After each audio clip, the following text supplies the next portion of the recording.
Part 1.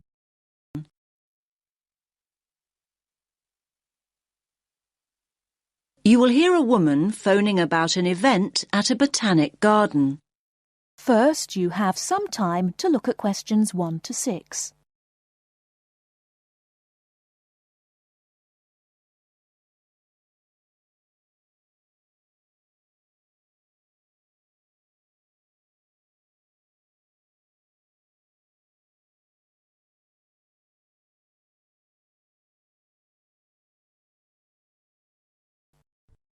Listen carefully and answer questions 1 to 6. Good morning, you're through to the treehouse at the Botanic Garden. How can I help? Oh, hello. I'd like to book a place on the, Japanese floral art workshop. Ah, yes. Do you mean our workshop on the 16th? No, it's on the 6th. Saturday the 6th. Ah, yes. Got it up here on screen now. Japanese Floral Art Workshop. That's great. You're just in time. We're nearly full. 12 people have already booked a place, and this workshop is limited to 15 participants. It's one of our most popular workshops. In fact, it's the 5th one we've run. And this is the last one this term. There won't be another workshop until next year now. Oh, great. Thanks a lot. And can I just check the start time? It says on the leaflet I've got here that it begins at 12:30. That's right. It finishes at 1:30. Most of our other workshops are only half an hour long, but this one is longer. In fact, we're thinking of running some longer ones in the future. Oh, I see. Well, I'm really glad it lasts for a full hour. I don't think I would be able to come up with any kind of floral arrangement in less time than that. And certainly not in 30 minutes. Me neither. Now, one more thing. The workshop itself is free, but we're asking participants to pay £5 each just to cover the cost of the floral supplies. That's fine. Now, before I book you a place, I'll just give you some information about what'll happen on the day. Basically, it's a real hands-on workshop, so you'll be making your own floral arrangement that you can take home afterwards. That's great. I'm really looking forward to that. Now, a couple of important things. Please remember to bring scissors or cutters to the workshop. Unfortunately, we only have a limited number of pairs to lend people who forget them on the day. Last year, some participants ended up using penknives, which are not at all suitable for floral arranging. Right. I'll make a note of that. And you'll also need to bring your own container. Do you mean a bag, that sort of thing? No, you need a shallow container. Basically, it has to be shallow with a wide base, so that you can use it to work on your arrangement. It can be pottery, wood, plastic, whatever you like. Oh, of course. I see. I'm sure I can find something suitable. And when you arrive for the workshop, ask for Elizabeth Macmillan. She's leading the event. She's a really experienced workshop leader. She's been running the event for us for many years, so you'll certainly be in good hands. That's good to know. Now you have some time to look at questions 7 to 10.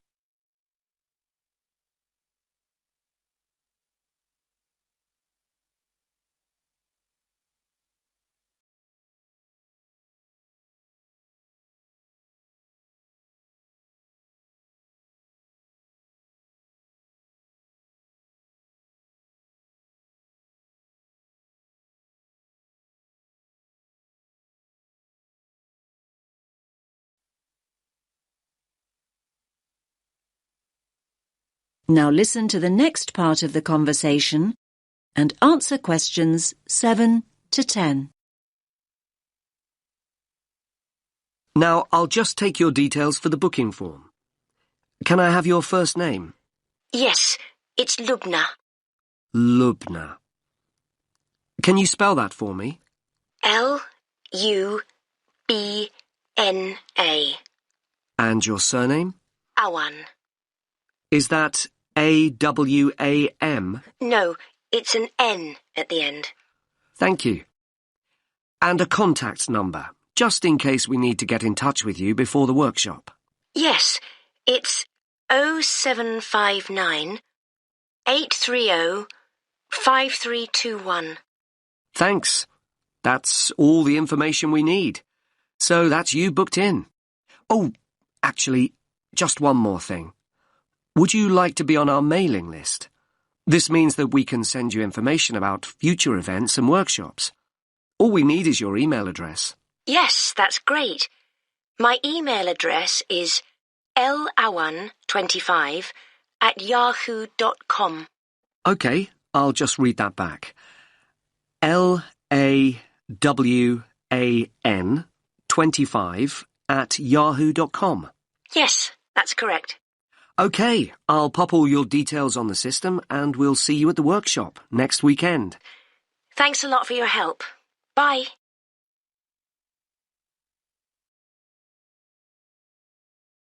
That is the end of part 1. You now have half a minute to check your answers.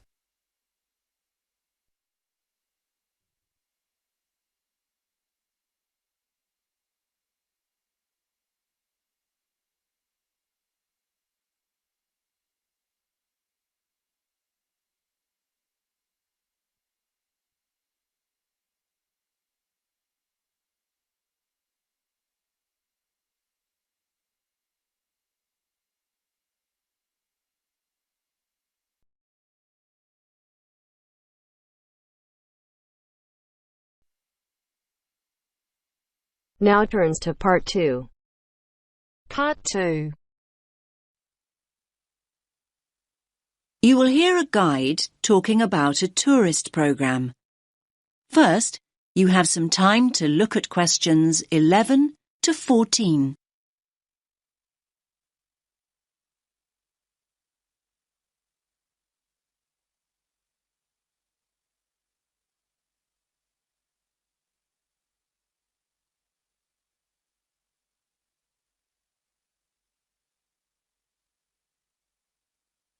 Listen carefully to the first part of the talk and answer questions 11 to 14.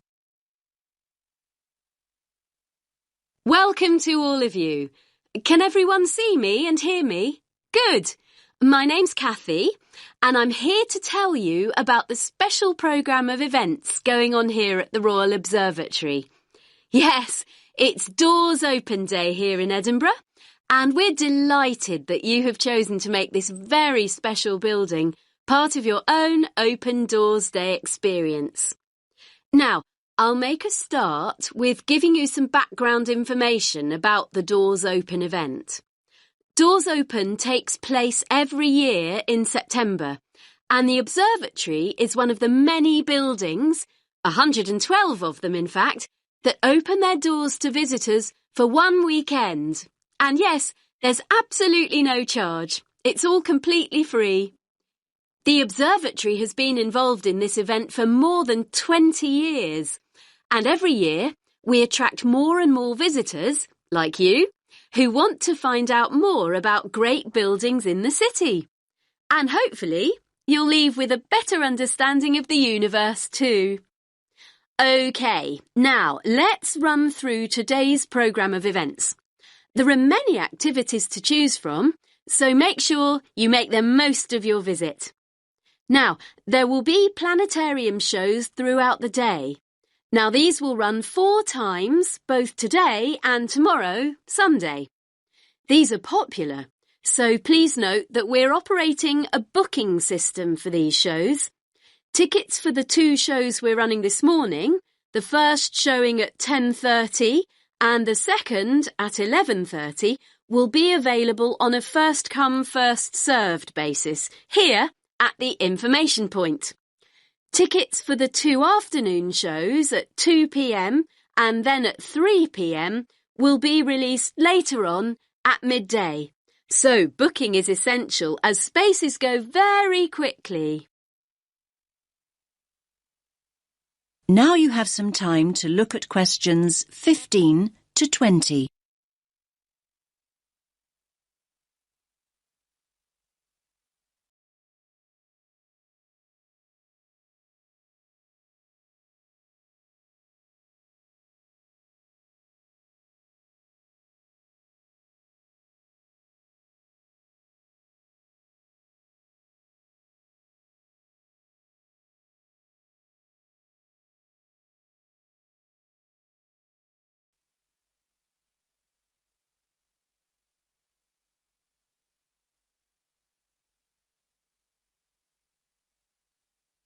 Now listen to the next part of the talk and answer questions 15 to 20.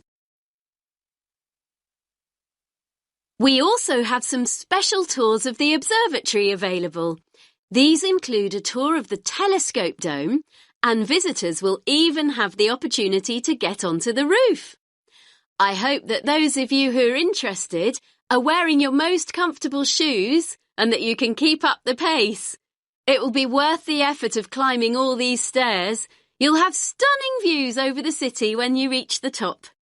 Now, for those of you who want to take things at a more leisurely pace, there will be an opportunity to visit the Crawford collection and learn about the instruments that have been built here, and there will also be some items from the collection on view. For those of you who don't already know, the Crawford collection is an astronomical library. And not only that, it ranks as one of the most important astronomical libraries in the world. You are promised a real treat here. And it's great to have so many younger visitors here today. Now, we have a craft workshop for children here in the visitor centre where they can make their very own model of a telescope and colour their very own planet. Please note that all children must be accompanied by an adult. So, as you can see, it's a pretty full timetable and there's a lot going on. Now, any questions?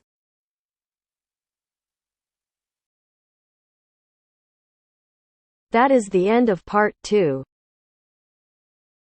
You now have half a minute to check your answers.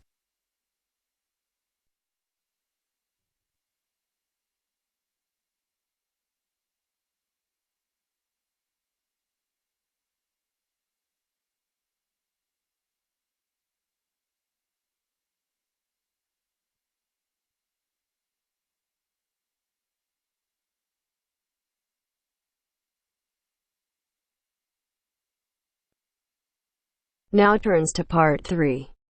Part 3. You will hear 2 students and a tutor discussing their plans for next year. First, you have some time to look at questions 21 to 24.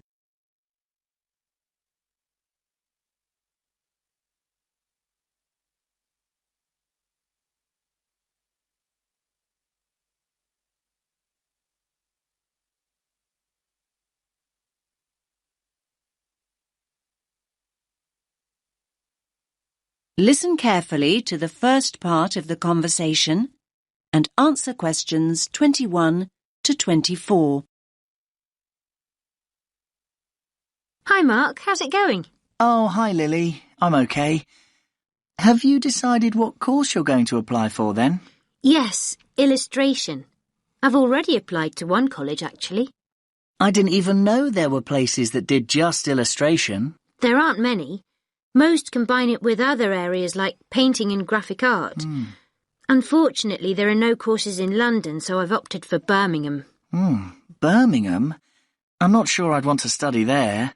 Well, from what I've heard, you're thinking of not studying anywhere, Mark. Look, I haven't made any decisions yet, but I'm wondering what the point of carrying on at art school really is. I mean, why not just get a studio and paint? Aren't you enjoying art school now then? Yes, I am, but this is a foundation course, isn't it? I wanted to try out all the different areas. You know, sculpture, computer graphics, a bit of everything. Now I know that I really just want to paint, though. I may as well get a studio and do it. There's nothing more for you to learn then. I didn't say that. This isn't all about a fear of being rejected, is it? I mean, I know you hate applications and interviews and so on. You're not looking for a way out of all that, are you? No, of course not. I'm no more scared of rejection than anyone else. I mean, people not buying your work, that's real rejection, isn't it?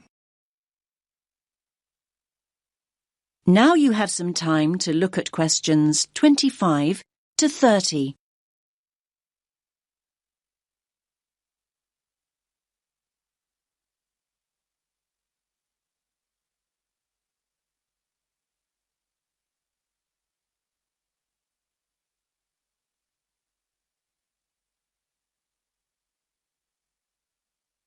Now listen to the next part of the conversation and answer questions 25 to 30. Hi, do you mind if I join you? We were talking about next year and applying for courses. I couldn't help overhearing. What's this all about then, Mark? Is it true that you're thinking of not continuing at college? I'm looking at other options, yes. I've been reading about artists who claim there's no real advantage in learning formally. There's this Scottish guy who just went to Paris and got a studio. He's doing really well now. In fact, one of the fine arts students here dropped out of her course at the end of the first year and just went to Prague. She loves it there. You might just be looking through rose-tinted spectacles there, Mark. There are plenty of people who regret taking that route, you know. For every artist making a living, there are 20 living on the breadline. OK, I take your point, but I'm thinking about the cost of 3 years at art school as well. Apart from the actual fees, there are all the living expenses. Students are running up at least £30,000 debt by the end of their course. So this studio you're planning to get, I take it that'll be free then? If you're contemplating working in Paris or Prague, won't that cost practically the same over 3 years? Maybe, but I'd be selling my paintings, wouldn't I? In fairness, Mark, very few artists start selling work just like that. Yes, but will studying for another 3 years mean that I will definitely be able to sell my work? It won't guarantee it, but it'll make it more likely. In my opinion, anyway. Remember that there are plenty of artists who make their name while they're studying. Art schools put on end-of-year exhibitions, and influential people regularly come in looking for talent. Your work is showcased in a way that just won't happen if you're working in isolation. Yes, I do see all that. I'm just not convinced. I sometimes question the value of a creative course, full stop. I mean, I often feel almost guilty when I tell people that I'm studying art. I see this look on their face as though they think I should be doing something more useful. I feel that if I get a studio and start working, at least I'd be paying my way. I think the key factor here is that being at art school exposes you to critical appraisal. Perhaps the most essential function of further education is the constant feedback and constructive criticism. It's essential to personal development, no matter what the field is. Yes, we all know artists who paint as a hobby, people who've been doing it for years. They think they're experts and wonder why other people haven't recognised their talents. If only they'd become part of a creative community, they'd understand why that hasn't happened. Yes, I think Lily's right. It's important to keep developing and responding to feedback. Anyway, don't go making any rash decisions. Come and see me.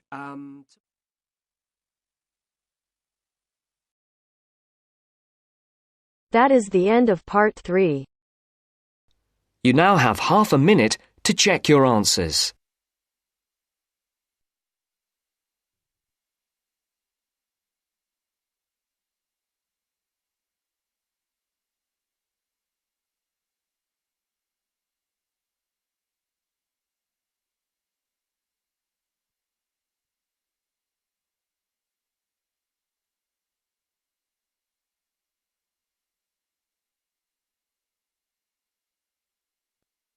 Now turns to part 4. Part 4. You will hear a woman talking about retail psychology. First, you have some time to look at questions 31 to 40.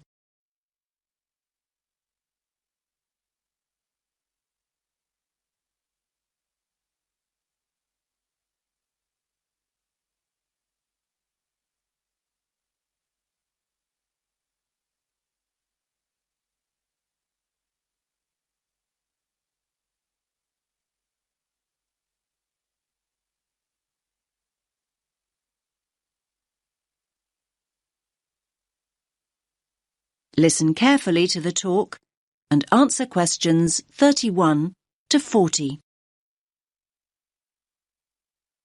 Hello, everyone.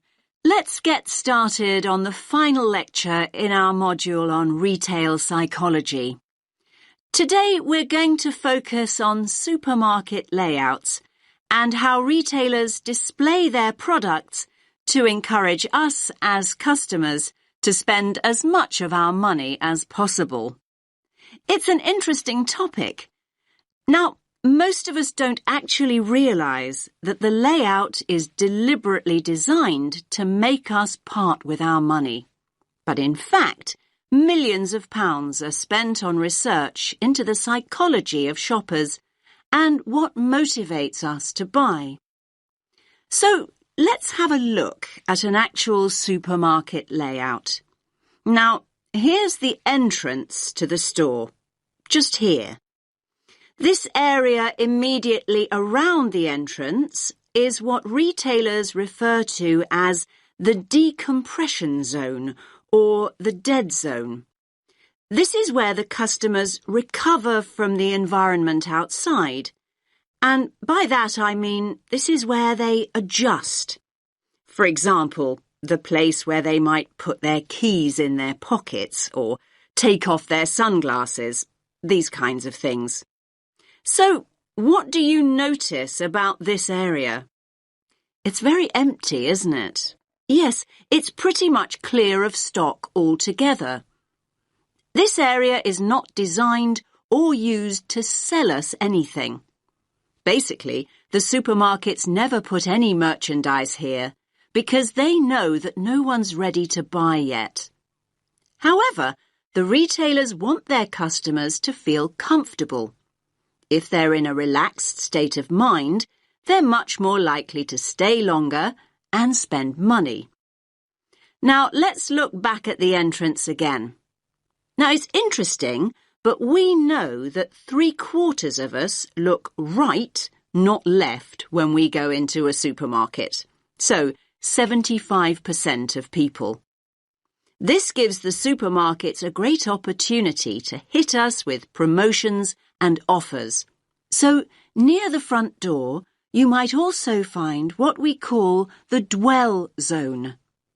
The dwell zone is the area on the right-hand side by the front door where you are encouraged to relax and browse. You will usually find newspapers and flowers here to help you do exactly that. Moving on from the dwell zone, we come to the power aisle. Basically, it's the main route customers return to after venturing into nearby aisles. And so this is the area of the supermarket where the strongest offers are displayed. So, you might see a sign that reads barbecue time, and you'll see all the items you could possibly need for a barbecue. The charcoal, the sauces, the skewers and the drinks, everything you need, all in one place. Were you planning a barbecue before you went shopping? Do you even have a garden? Yes, the power aisle has a very powerful effect on sales, even though most of us don't even realise we are being sold to here.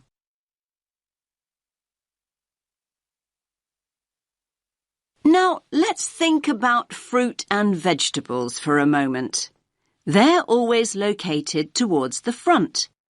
Now, why do you think this is? Yes, fruit and vegetables are always at the front because it gives the supermarket a healthy image. And let's think back to flowers and newspapers. We talked about both these items earlier. And yes, they're displayed near the front on the right.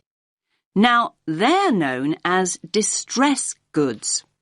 Why's that? Well, these are the goods that we often buy in a hurry or on impulse. In other words, these are the items we didn't actually intend to buy at all. But the supermarkets want us to put them in our trolleys even before we start our proper shopping. Now, what about everyday items like bread or milk or cereals? They're always placed right at the back of the supermarket. Yes, in this area here. Again, this is a deliberate strategy by the supermarkets.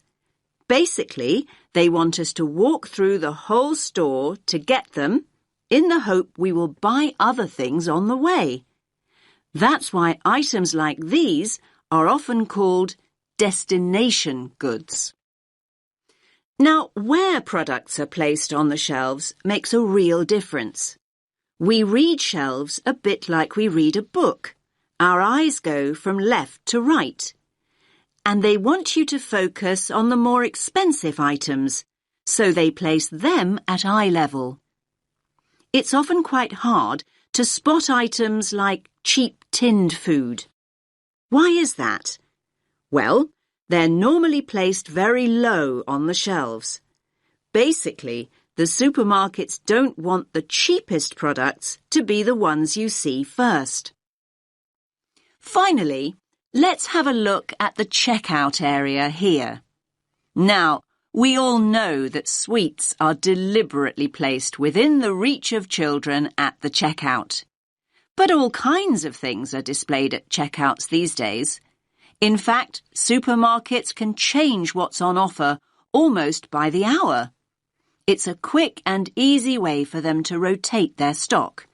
So, if the sun comes out, the checkout is an ideal place to display sunglasses. And if it rains, umbrellas can be placed there instead. Now, does anyone have any questions?